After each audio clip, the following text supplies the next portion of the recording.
porque estamos hablando desde otra perspectiva que no es la que abordan los medios corporativos, Lenia, ministra. En algún momento se lo planteaba al presidente.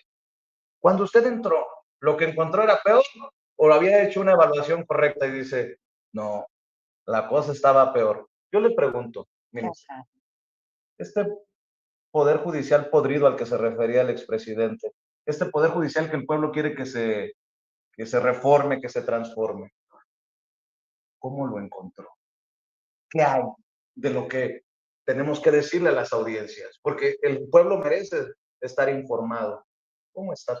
¿Está así de feo como se plantea? Sí, bueno, uno lo puede ver de cerca y aquí lo que venimos a mirar además pues fue documentar el tamaño de esos, el tamaño de la impunidad, del nepotismo, del tráfico de influencias, de un sinfín de desviaciones, creo yo, de lo que deberían ser los fines de los servidores públicos que se encuentran en el Poder Judicial y mucho abuso económico, porque el Poder Judicial tiene un presupuesto altísimo, 78,000 millones de pesos al año.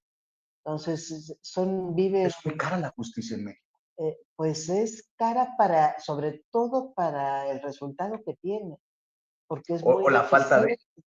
Es exactamente, hay un nivel altísimo de impunidad penal, eh, y nos dicen luego los jueces, pero es que eso le corresponde al Ministerio Público, no a los jueces penales, y no es verdad, le corresponde a los dos.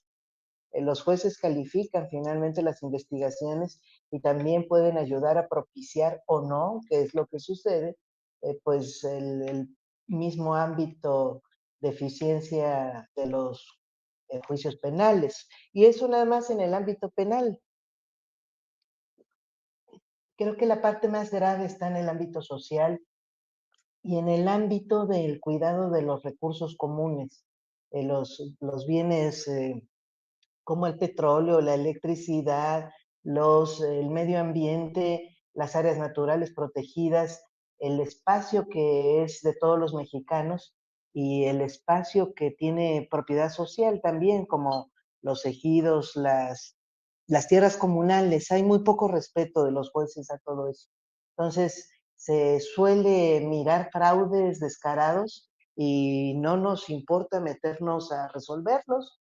Aquí hay muchísimo formalismo al respecto y cuando hemos tenido posibilidad de corregir grandes fraudes a los bienes públicos, por ejemplo, tuvimos un caso de un fraude en el gobierno de Puebla, vino el gobernador a explicarnos a cada uno de los ministros, una empresa, 2009, no termina un libramiento para el que fue contratado, o contratada esta empresa, le cancelan el contrato, le rescinden el contrato y se le imponen sus medidas de penalizaciones que vienen en los contratos. La empresa lo que hace, en vez de asumir su responsabilidad, es mandarle un oficio al gobernador pidiéndole le explique por qué le está imponiendo sanciones. Nadie le contesta del gobierno de Puebla, pues tampoco es que tuviera algo que contestarse. En el ámbito de un contrato, pues todo se entendería claro. Pero resulta que ese oficio no contestado lo presenta ante un juzgado administrativo local pidiendo que el gobierno de Puebla le dé una indemnización a la empresa por una injustificada, porque no le justificó, cancelación del contrato. Y entonces, asumiendo que hay una negativa ficta, que esto es un silencio de la autoridad que crea derechos, en este caso no puede, con base en un contrato, crearse derechos con base en una no contestación de un contrato. Pero resulta que el juez le da la razón a la empresa y le impone al gobierno, no solamente no le pide a la empresa pagar lo que debe, sino le impone al gobierno la indemnización que solicita la empresa. Y entonces en esos días, en esos mismos momentos, se decide disolver la Sala Superior del Tribunal Administrativo de Justicia Administrativa del Estado de Puebla. Y entonces no tiene el gobierno de Puebla ante quién interponer la apelación de la sentencia. Interpone un amparo, que es otra justicia, es una justicia federal. El juez del amparo le dice al gobierno, no es competencia federal, tú debes apelar en la instancia local. Y entonces lo que hace el gobierno de Puebla es venir a la Corte con una revisión, pidiéndole a la Corte que atraiga el asunto para que le otorgue su derecho a apelar, porque tiene derecho constitucional a apelar. La Corte ve el asunto y decide no darle el derecho a apelar, y dice, este no es tema de constitucionalidad, es tema de legalidad local, además.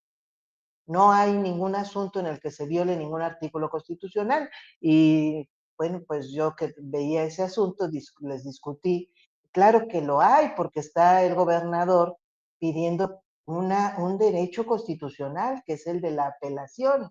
Y entonces resulta que resuelven la segunda sala, que no se trata de una persona física con derechos humanos, sino de un gobierno que no tiene derechos humanos, y entonces no le otorga el derecho a apelar y se queda firme no solamente la indemnización que en su momento hace varios años reclamó indebidamente la empresa, sino con sus intereses que se fueron generando Y en la obra estos sin terminar. años.